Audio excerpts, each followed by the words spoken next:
Hall में ये यात्रा करवाई जाएगी। तो एक बार जोरदार तालियों के साथ आइए निवेदन करें माननीय केंद्रीय गृह एवं सहकारिता मंत्री महोदय से कि रिमोट का बटन दबाकर इस योजना का शुभारंभ करें। मुख्यमंत्री तीर्थ यात्रा योजना देवियों सज्जनों, एक बार आप सबकी करतल ध्वनि हमारे बुजुर्गों के लिए, 60 साल से ऊपर की आयु के सदस्यों के लिए हमारे तीर्थों में जाने का और दर्शन करने का मौका मिलेगा। बहुत बहुत आभार माननीय केंद्रीय गृह एवं सहकारिता मंत्री महोदय का। हमारी आज की दूसरी योजना जिसका शुभारंभ होने जा रहा है, आयुष्मान भारत चिरायु योजना में 14 लाख नए परिवारों को शामिल किए जाने की ये योजना है। आइए पहले इस फिल्म के जरिए इस पूरी जो विवरण है इस योजना का उसको जाने और फिर इसका शुभारंभ होगा।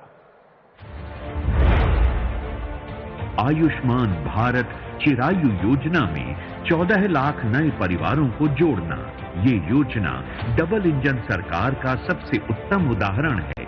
केंद्र सरकार की आयुष्मान भारत प्रधानमंत्री जन आरोग्य योजना में हरियाणा के 15 लाख परिवारों को 5 लाख रुपए का वार्षिक इलाज मुफ्त मिलता है। साथ ही हरियाणा सरकार की चिरायु योजना से अब तक लगभग 11 लाख परिवारों को ये लाभ मिल रहा है। आज इस योजना में 14 लाख नए परिवार जोड़े जा रहे हैं। अब केंद्र एवं राज्य सरकार की योजनाओं को मिलाकर हरियाणा के लगभग 40 लाख अंत्योदय परिवार आयुष्मान भारत चिरायु योजना का लाभ उठा सकेंगे। इसके अतिरिक्त 1,80,000 से 3 लाख रुपए वार्षिक आय वाले लगभग 38,000 परिवारों को भी इस योजना में शामिल किया गया है। एक बार आपकी करतल ध्वनि की गूंज सुनाई देनी चाहिए ऐसी अनूठी योजना के लिए। और साथ ही निवेदन माननीय केंद्रीय गृह एवं सहकारिता मंत्री महोदय से कि रिमोट का बटन दबाकर इसका शुभारंभ करने की कृपा करें। आयुष्मान भारत चिरायु योजना 14 लाख से भी अधिक परिवारों को इससे जोड़ने का प्रकल्प और संकल्प इससे साकार होगा। बहुत बहुत आभार माननीय मुख्य अतिथि महोदय का। देवियों सज्जनों, आज की जो तीसरी योजना जिसका शुभारंभ होने जा रहा है वो है हरियाणा आय वृद्धि बोर्ड की स्थापना। और ये अपने आप में बहुत महत्वपूर्ण है। इसको बहुत ध्यान से इस पूरी फिल्म को देखिए और इस बोर्ड की तमाम गतिविधियों, दायित्वों और जिम्मेदारियों को एक बार समझें और आपको एहसास होगा कि ये कितना महत्वपूर्ण प्रयास और पहल है हरियाणा आय वृद्धि बोर्ड योजना की। हरियाणा आय वृद्धि बोर्ड, अंत्योदय परिवारों की आय बढ़ेगी तो उनका जीवन स्तर भी ऊंचा उठेगा। माननीय मुख्यमंत्री श्री मनोहर लाल का विजन है कि अंत्योदय योजनाओं को इस तरह से प्रभावी बनाया जाए कि गरीब हमेशा हमेशा के लिए गरीबी के कुचक्र से निकलकर समाज की मुख्य धारा के साथ जुड़े। इसी उद्देश्य से अंत्योदय परिवारों के लिए अभी तक चलाई जा रही योजनाओं की निगरानी व समीक्षा के साथ प्रभावी कार्यान्वयन के लिए राज्य सरकार ने हरियाणा आय वृद्धि बोर्ड गठन का निर्णय लिया है। हजारों अंत्योदय परिवारों की उपस्थिति में आज आय बढ़ाने के लिए हरियाणा आय वृद्धि बोर्ड का शुभारंभ हो रहा है। आप सबके करतल ध्वनि के साथ निवेदन करूंगा माननीय मुख्य अतिथि महोदय से कि हरियाणा आय वृद्धि बोर्ड के गठन का शुभारंभ, इसका उद्घाटन अपने कर कमलों से करें रिमोट का बटन दबाकर। एक बहुत महत्वपूर्ण प्रयास जो अंत्योदय परिवारों के लिए अभी तक चलाई जा रही सभी योजनाओं की निगरानी, समीक्षा, क्रियान्वयन, नई योजनाओं का ये सब कुछ इसका दायित्व होगा। देवियों सज्जनों, चौथी जो योजना है जिसका शुभारंभ होने जा रहा है मुख्यमंत्री अंत्योदय दुग्ध उत्पादन सहकारिता प्रोत्साहन योजना। आइए एक छोटी सी फिल्म के जरिए जाने कि ये योजना क्या है और उसके बाद इसका शुभारंभ होगा। मुख्यमंत्री अंत्योदय दुग्ध उत्पादन सहकारिता प्रोत्साहन योजना। दुग्ध उत्पादन में हरियाणा देश में अग्रणी प्रदेश है।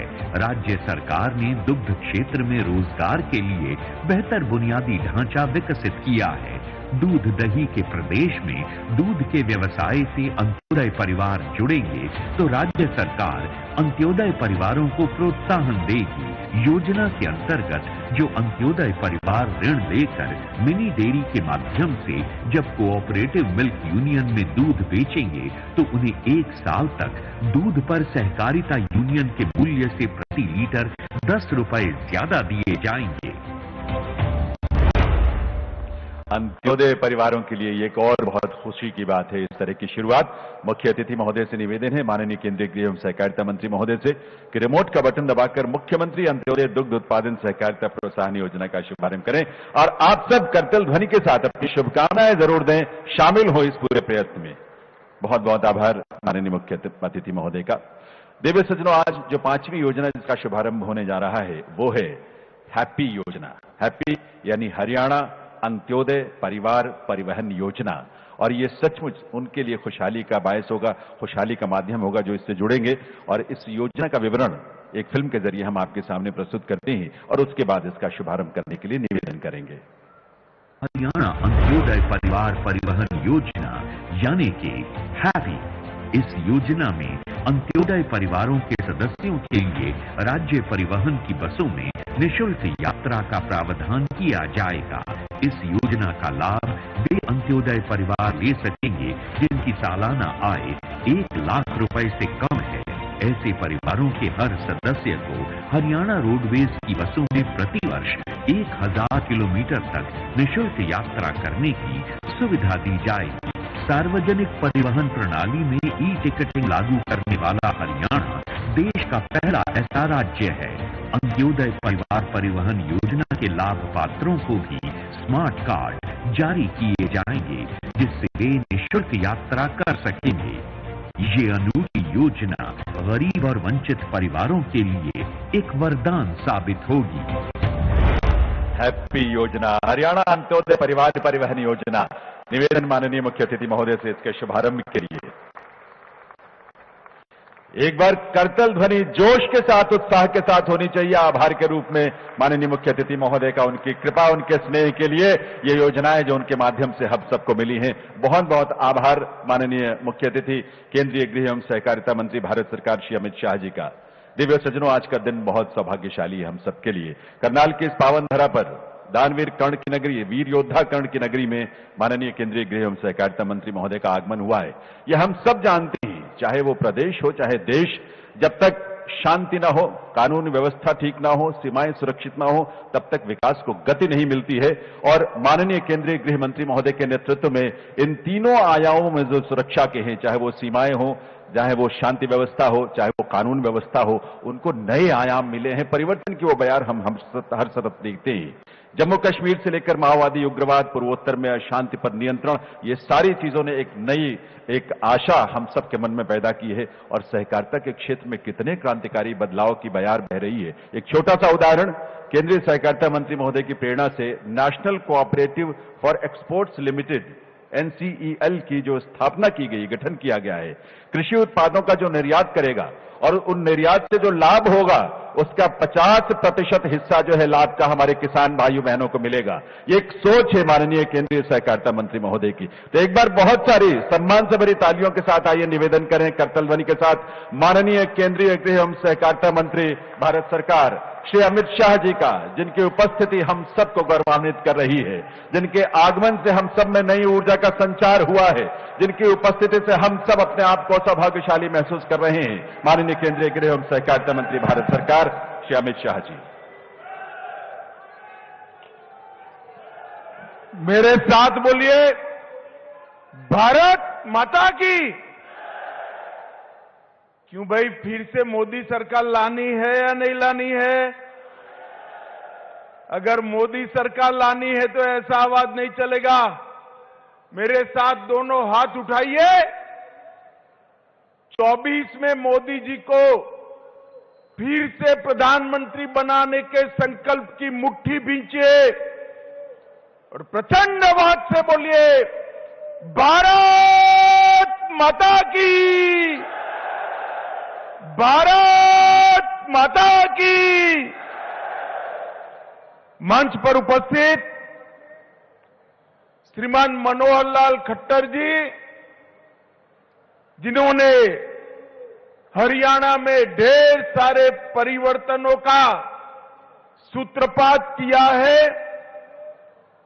मेरे साथ मंच पर उपस्थित हरियाणा भारतीय जनता पार्टी के अध्यक्ष और सांसद श्रीमान नायब सिंह सैनी जी, हरियाणा के गृह और स्वास्थ्य मंत्री भाई अनिल विज जी, मेरे मित्र और हरियाणा के प्रभारी सांसद श्रीमान विप्लव देव जी, केंद्रीय मंत्रिपरिषद में मेरे साथी राव इंद्रजीत सिंह जी, हरियाणा के मंत्रिमंडल के सदस्य श्रीमान कंवरपाल जी, बनवारी लाल जी, मूलचंद शर्मा जी, बहन कमलेश ढांढा जी, जेपी दलाल जी, कमल गुप्ता जी, संदीप सिंह जी और आज यहां पर बैठे हुए सारे सांसद विधायकगण और हरियाणा के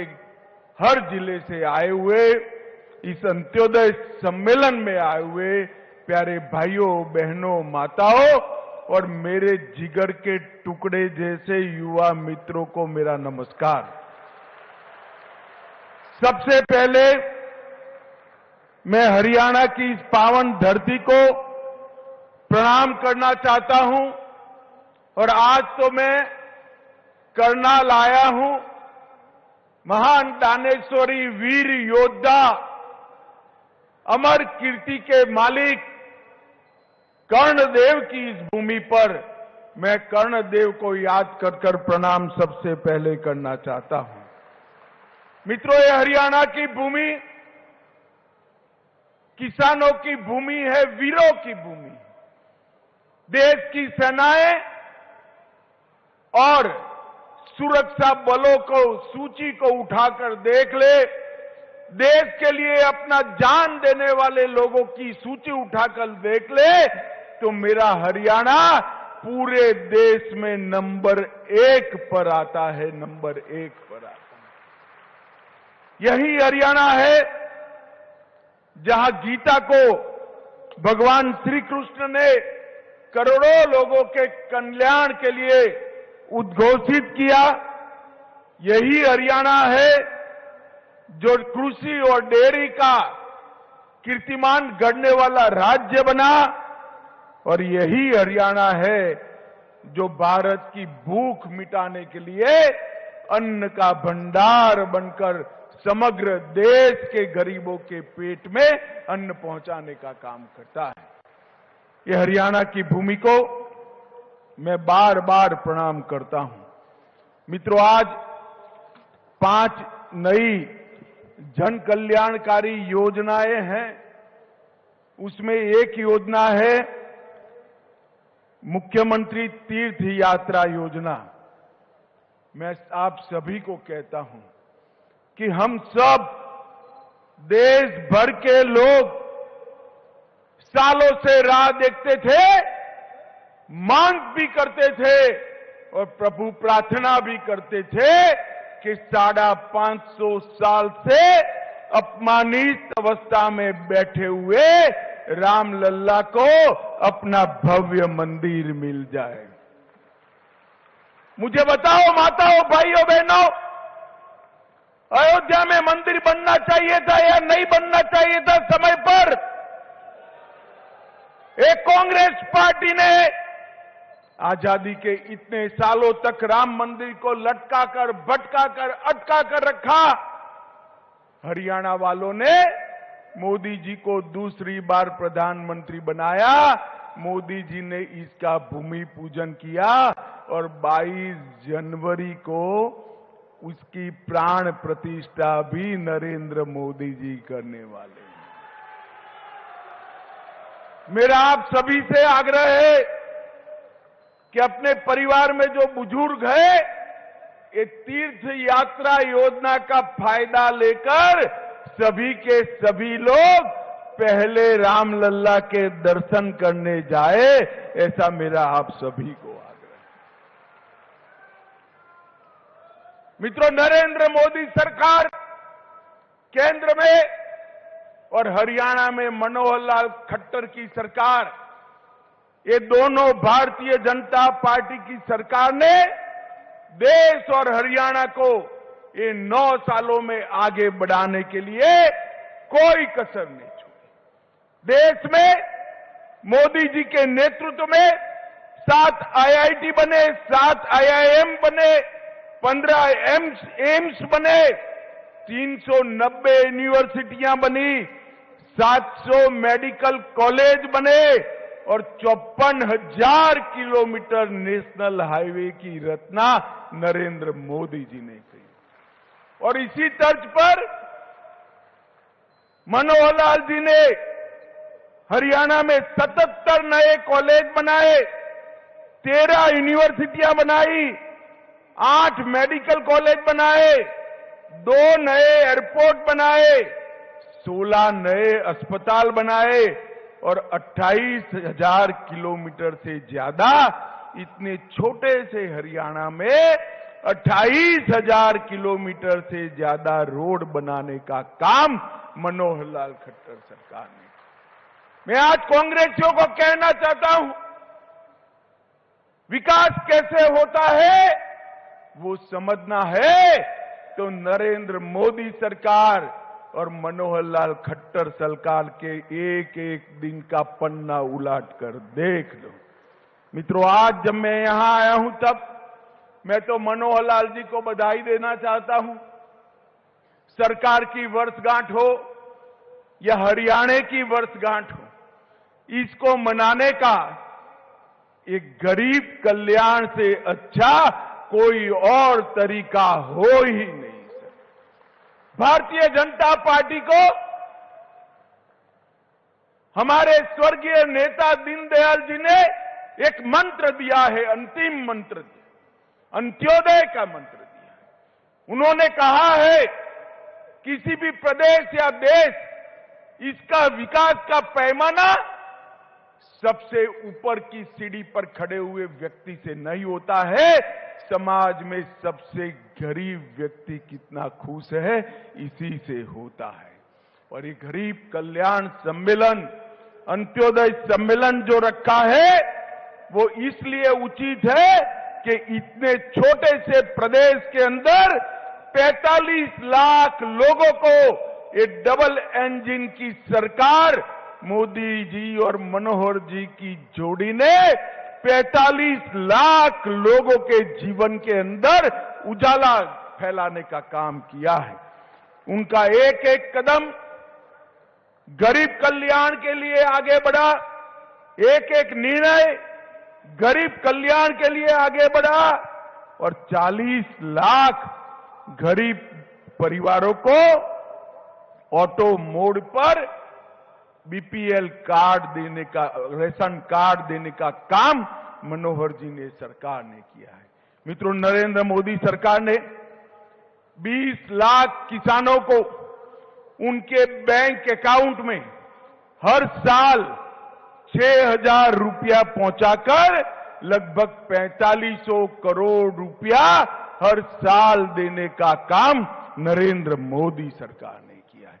30 लाख से अधिक नल के कनेक्शन दिए गए, 85 लाख से अधिक आयुष्मान भारत के कार्ड और अब इसको चिरायु आयुष्मान भारत में 17 लाख लोग आज नए जोड़ने का काम हमारे नेता और मुख्यमंत्री मनोहर जी ने किया है।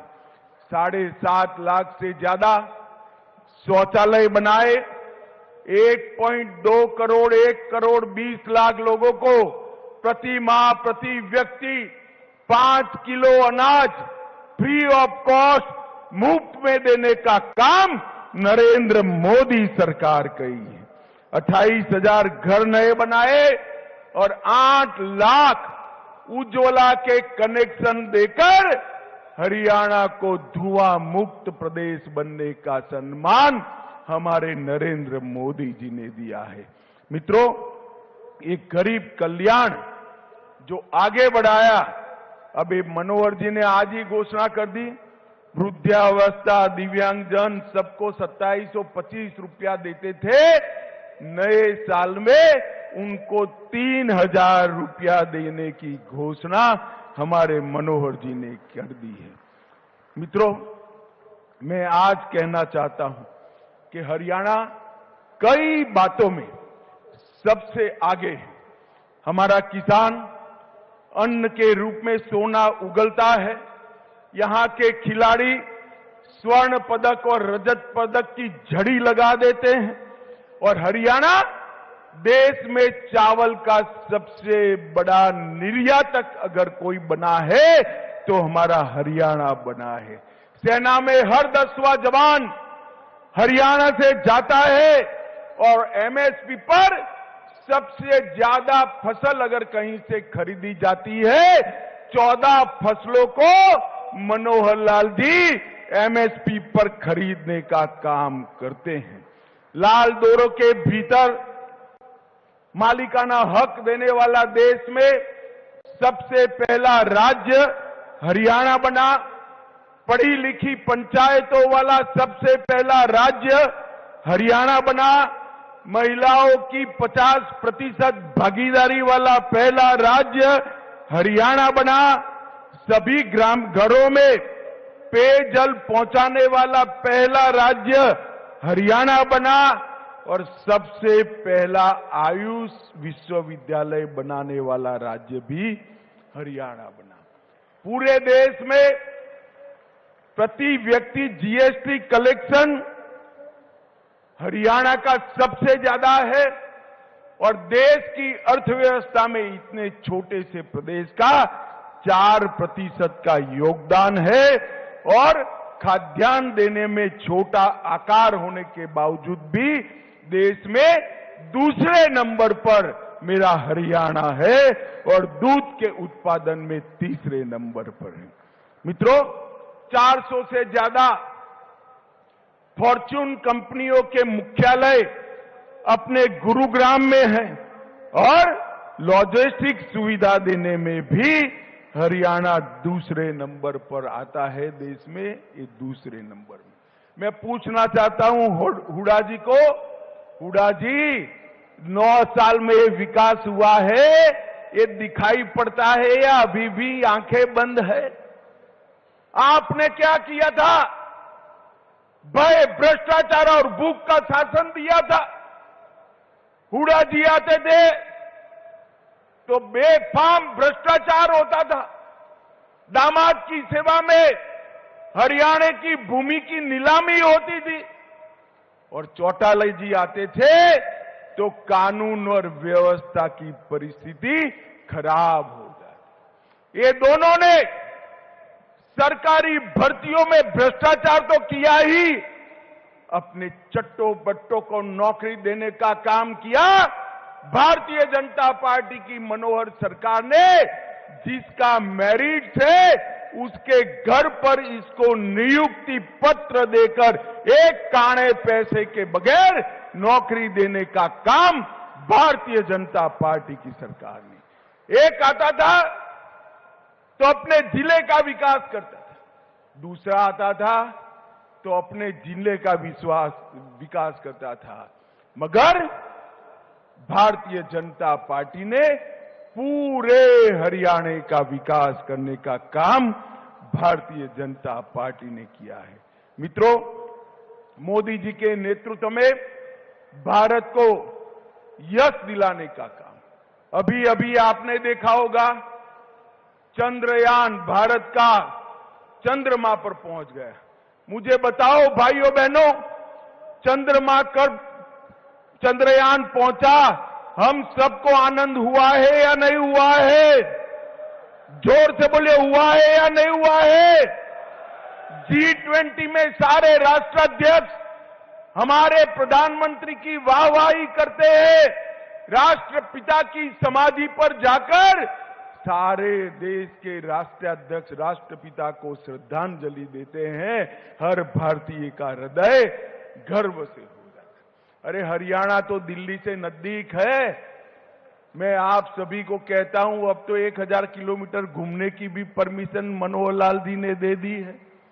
ये नई पार्लियामेंट देखना भाई, अंग्रेज बनाकर छोड़कर गए थे, 75 साल तक किसी को याद नहीं आया। मोदी जी ने राजपथ को कर्तव्य पथ भी बनाया और नई पार्लियामेंट बनाकर समग्र देश का माथा ऊंचा करने का काम नरेंद्र मोदी जी ने किया है।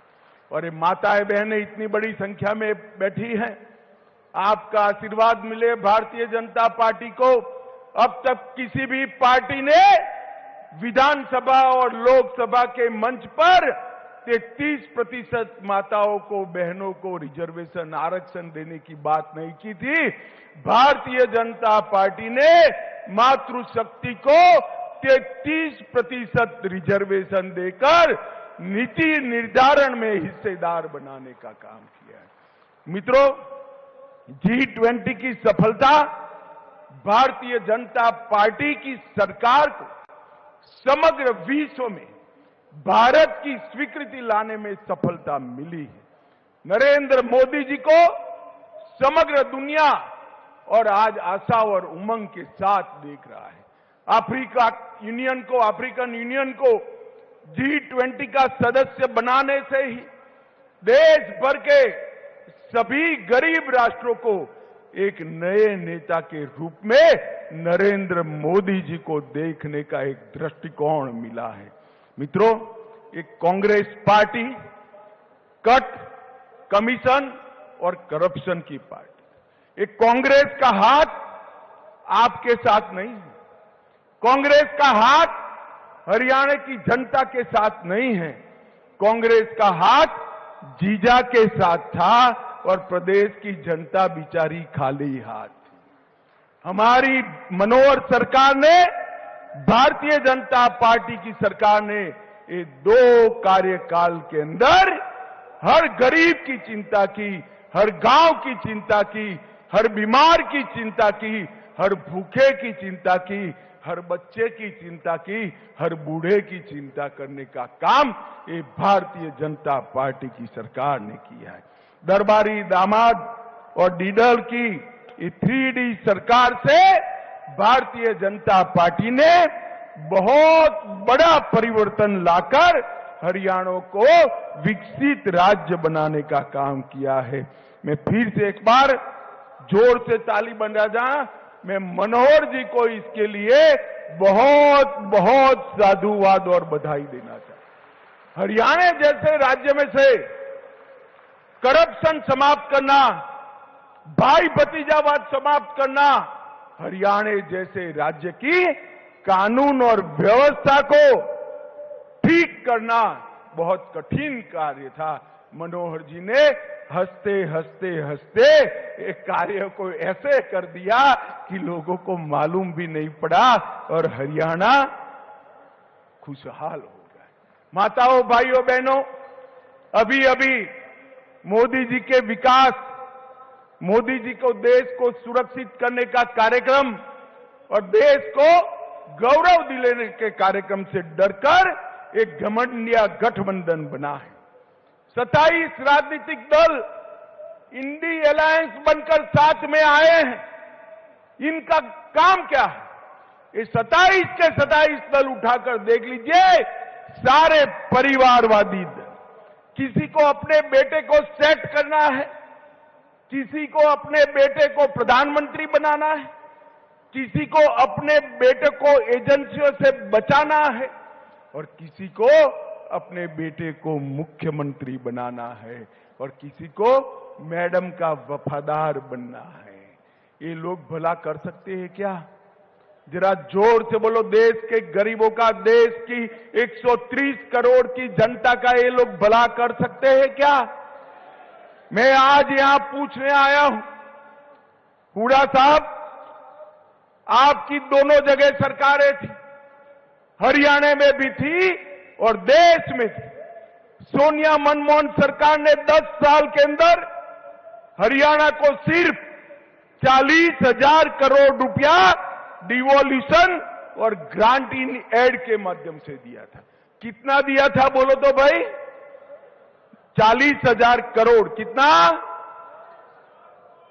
मोदी जी ने 40,000 करोड़ से बढ़ाकर 1,32,000 करोड़ रुपया ये 9 साल में दिया। और इसके साथ साथ 20,000 करोड़ की लागत से आर्थिक गलियारा परियोजना, 12,150 करोड़ की लागत से दिल्ली मुंबई एक्सप्रेसवे हरियाणा से होकर जा रहा है। 64,000 करोड़ की लागत से कुंडली मानेसर पलवल एक्सप्रेसवे का उद्घाटन हो चुका है।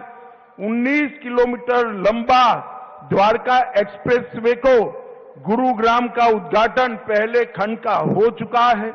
Western dedicated freight corridor Rewari Madar station का उद्घाटन हो चुका है और इसके साथ साथ 21,000 करोड़ रुपया रेलवे में लगाए हैं और अन्य 20,594 करोड़ का 700 मेगावाट की क्षमता का इकाई बिजली उत्पादन का स्थापने का काम नरेंद्र मोदी सरकार ने किया है। 2G इथेनॉल बायो रिफाइनरी का उद्घाटन किया। 700 मिलियन अमेरिकी डॉलर की लागत से 886 एकड़ में मल्टी मॉडल लॉजिस्टिक पार्क बनाने का काम भी ये भारतीय जनता पार्टी की सरकार ने किया है। मित्रों, कांग्रेस पार्टी कभी भी न हरियाणा का विकास कर सकती है न देश का विकास छोड़िए देश को सुरक्षित नहीं कर सकती। ये कांग्रेस पार्टी जिनके शासन के अंदर आए दिन पाकिस्तान से आलिया मालिया जमालिया आते थे और बम धमाके कर चले जाते थे। मित्रों, नरेंद्र मोदी जी प्रधानमंत्री बने, फिर से एक बार पाकिस्तान को पुरानी आदत लगी थी, उन्होंने पुरी और पुलवामा में एक हिमाकत कर दी। वो भूल गए कि कांग्रेस की सरकार नहीं है, भारतीय जनता पार्टी की सरकार है और मौनी बाबा मनमोहन सिंह नहीं, नरेंद्र मोदी प्रधानमंत्री है। 10 ही दिन में सर्जिकल स्ट्राइक और एयर स्ट्राइक कर पाकिस्तान के घर में घुसकर आतंकवादियों को सबक सिखाने का काम हमारे नेता नरेंद्र मोदी जी ने किया।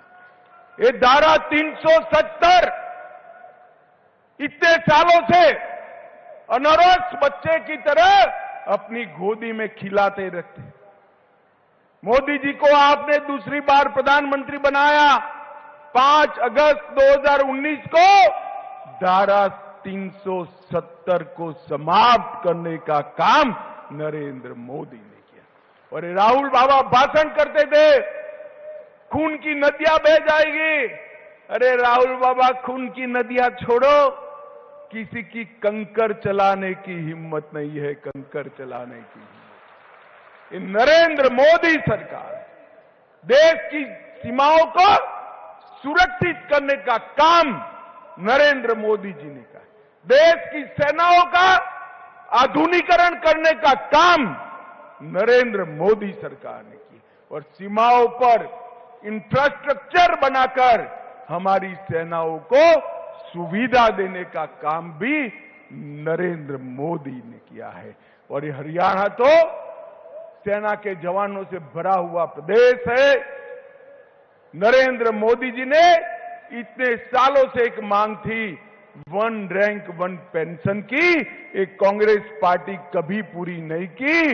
नरेंद्र मोदी जी ने 1 रैंक 1 पेंशन देकर सभी सेना के वीरों का सम्मान करने का काम नरेंद्र मोदी जी ने। माताओं, भाइयों और बहनों, आने वाले दिनों में देश और हरियाणा दोनों जगह चुनाव आने वाला है। एक और कांग्रेस भ्रष्टाचार, तुष्टीकरण और जातिवाद की फरियाद, और दूसरी ओर भारतीय जनता पार्टी है, जो भारतीय जनता पार्टी लोगों के विकास के काम करती है। मुझे बताइए, आने वाले चुनाव में फिर से एक बार मोदी जी को प्रधानमंत्री बनाएंगे? जरा जोर से बोलिए, बनाएंगे?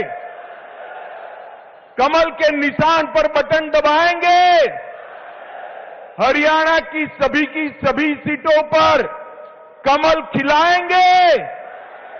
तो मेरे साथ दोनों हाथ उठाइए, उठाइए दोनों हाथ, विजय के विश्वास की मुट्ठी बींचिए और प्रचंड आवाज से बोलिए, भारत माता की, भारत माता की। भारत माता की वंदे वंदे वंदे। बहुत बहुत आभार माननीय गृह एवं सहकारिता मंत्री। भारत सरकार, एक बार जोरदार तालियां आपकी तरफ से बननी चाहिए, पूरे सम्मान के साथ, पूरे श्रद्धा भाव से, क्योंकि यह हम सब के लिए सौभाग्य भरा क्षण है। और इस क्षण में माननीय मुख्य अतिथि महोदय को एक स्मृति चिन्ह भी भेंट करके माननीय मुख्यमंत्री महोदय उनका आभार व्यक्त करेंगे, क्योंकि माननीय मुख्यमंत्री श्री मनोहर लाल जी के निवेदन पर आज कर्ण की इस पावन नगरी में माननीय गृह एवं सहकारिता मंत्री महोदय का आगमन हुआ है। पंडित दीनदयाल उपाध्याय जी की प्रतिमा का यह स्वरूप है जो हम सबको प्रेरणा देती है अंत्योदय के लिए। आखिर तक तालियों की आवाज आनी चाहिए, हर कोने से आनी चाहिए, सब तरफ से आनी चाहिए। आभार का ये स्वर, ये गूंज यहां इस मंच तक जोरदार सुनाई देनी